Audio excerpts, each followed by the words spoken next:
Alors il est assez banal et tout à fait exact de dire que par nature, le cancer de l'ovaire ou les cancers de l'ovaire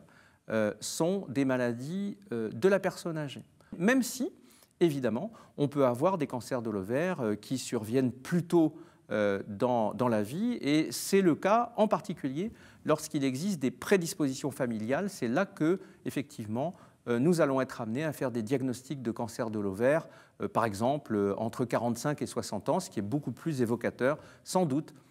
d'une origine génétique et d'une prédisposition familiale. Par conséquent, c'est un problème,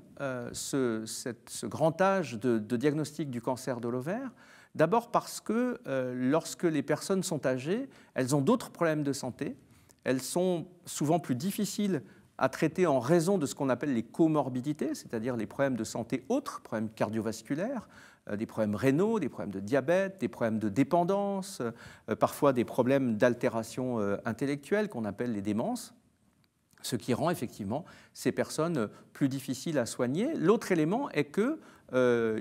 nous avons très régulièrement des cancers de l'ovaire au-delà de 80, 85, parfois 90 ans, et qui ne sont pas, comme on pourrait le penser, des maladies indolentes, c'est-à-dire des maladies qui vont lentement, qui n'évoluent pas. Bien au contraire, ces tumeurs qui surviennent chez des personnes âgées ont un génie évolutif tout à fait comparable aux autres tumeurs chez des personnes plus jeunes, et par conséquent, elles évoluent assez rapidement et posent des problèmes diagnostiques et thérapeutiques.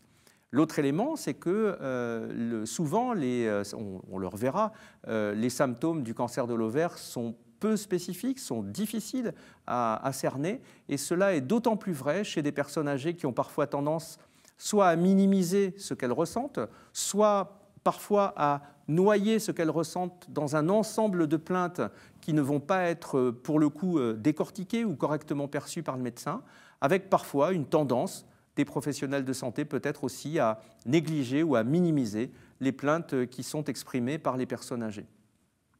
C'est donc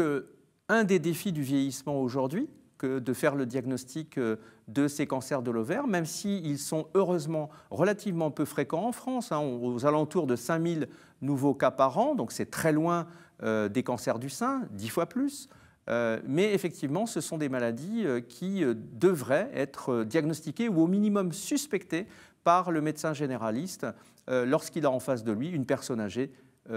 présentant certains symptômes.